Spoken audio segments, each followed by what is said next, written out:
Assalamualaikum Bu Fitri.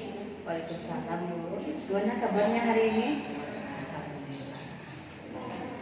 Sehat ya?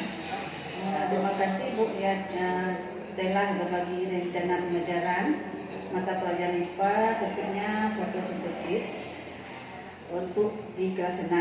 Nah, setelah saya telaah, TPP yang Ibu buat itu telah cukup komprehensif.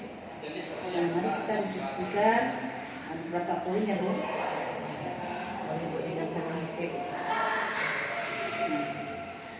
Saya melihat tujuan pelajaran yang Ibu rumuskan sangat jelas, yaitu peserta didik dapat memahami kebutuhan tumbuhan untuk melakukan proses fotosintesis dengan tepat. Nah, bagaimana Ibu memastikan tujuan ini tercapai melalui kegiatan pembelajaran yang Ibu lakukan? Saya merancang beberapa kegiatan. Pertama, siswa akan mengamati berbagai gambar dan menonton video proses fotosintesis. Kemudian mereka akan berdiskusi kelompok untuk memahami kebutuhan tumbuhan untuk melakukan proses fotosintesis. Nah, setelah itu mereka akan melakukan percobaan fotosintesis. Nah, itu ide yang bagus ya untuk melibatkan siswa lebih aktif.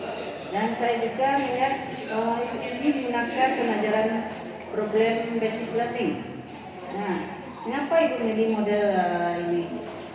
Menurut saya dengan problem basic learning ini siswa akan lebih termotivasi untuk memenuhi konsep fotosintesis itu. Mereka tidak hanya menerima informasi dari guru, tapi aktif mencari pola dan mengorganisasikannya sendiri. Ini akan membuat pemahaman mereka lebih dalam. Saya setuju dengan alasan Ibu. Jadi untuk penilaian awal pre-assessment ini, Ibu berencana melakukan pertanyaan lisannya. Jadi bagaimana Ibu memastikan semua siswa terlibat dan Ibu mendapatkan gambaran yang akurat tentang pemahaman awal mereka? Saya akan melakukan pertanyaan terbuka yang mendorong siswa untuk berbagi pengetahuan awal mereka tentang fotosintesis. Saya juga akan mengamati respon mereka dan mencatat siswa yang terlihat kesulitan untuk memberikan perhatian lebih selama pembelajaran. Baik, untuk tindak lanjut bagi siswa yang cepat memahami, apakah Ibu sudah merencanakan kegiatan pengayaan? Sudah Bu. Saya akan memberikan tugas tambahan berupa penelitian tentang sistem klasifikasi yang lebih kompleks atau meminta mereka membuat presentasi tentang proses fotosintesis. Bagus sekali Bu Fitri, rencana Ibu sudah cukup baik. Pastikan alokasi waktu untuk setiap kegiatan sesuai dengan kebutuhan siswa. Saya akan hadir untuk mengamati pelaksanaan pengajaran yang Ibu lakukan di kelas nanti. Assalamualaikum, selamat pagi Bu Fitri. Waalaikumsalam Bu, selamat pagi Bu. Nah, saya tadi telah mengamati siswa sangat antusias dalam kegiatan diskusi kelompok. Nah, bagaimana Ibu memastikan semua kelompok itu berkontribusi aktif dalam pembelajaran tadi? Oh ya, saya memberikan peran yang berbeda untuk setiap anggota kelompok, seperti ketua, sekretaris, dan anggota yang bertugas mencari informasi spesifik. Saya juga berkeliling untuk memfasilitasi diskusi dan memberikan pertanyaan pendorong jika ada kelompok yang mengalami kesulitan. Saya lihat tadi beberapa siswa membuat klarifikasi yang berbeda. Nah, bagaimana Ibu menangani perbedaan ini? Saya mendorong mereka untuk menjelaskan alasan dibalik klasifikasi yang mereka buat berdasarkan ciri-ciri yang mereka amati. Tujuan utama di tahap ini adalah pemahaman konsep dasar klasifikasi, bukan membuat bagan yang seragam. Nanti kita akan membahas sistem klasifikasi yang lebih baku. Jadi saya juga ketika Ibu tadi memberikan perhatian khusus kepada beberapa siswa yang tidak kurang aktif. Apa strategi yang Ibu lakukan dan yang Ibu gunakan dalam pengajaran Ibu? Saya mendekati mereka secara individual Bu, memberikan pertanyaan yang lebih sederhana dan mencoba menghubungkan materi dengan pengalaman sehari-hari mereka. Saya juga memberikan dukungan sebaya dengan menugaskan siswa yang lebih memahami untuk membantu teman mereka. Wah, itu pendekatan yang baik Bu Fitri. Ibu berhasil menciptakan suasana kelas yang aktif dan inklusif.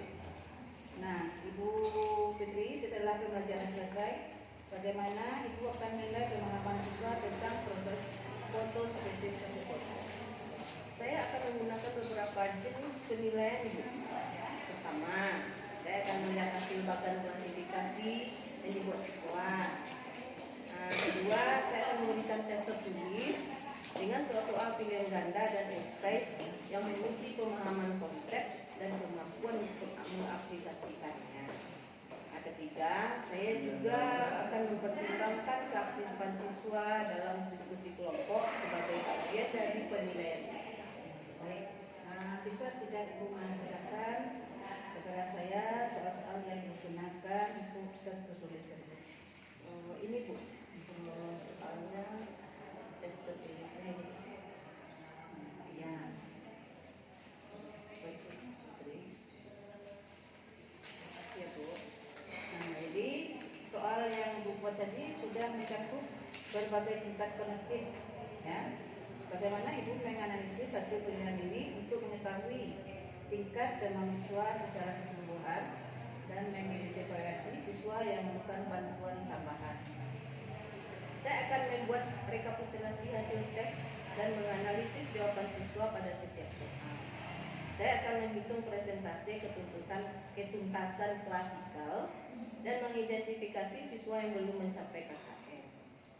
Kriteria ketuntasan minimal untuk siswa yang belum tuntas, saya akan melihat pada bagian mana mereka mengalami kesulitan. Baik, jadi bagaimana Ibu memberikan umpan balik kepada siswa yang mengenai hasil penilaian mereka? Saya akan memberikan umpan balik secara individual, Bu. Menyoroti kekuatan mereka dan memberikan saran spesifik untuk perbaikan. Untuk kesalahan umum, saya akan membahasnya kembali di kelas tanpa menyebutkan nama siswa. Baik, Bu Fitri, demikian percakapan pasca observasi kita. Mudah-mudahan kita lanjutkan nanti lagi dengan melihat hasil supervisi yang dilakukan nanti. Terima kasih Bu Fitri, sama-sama Bu.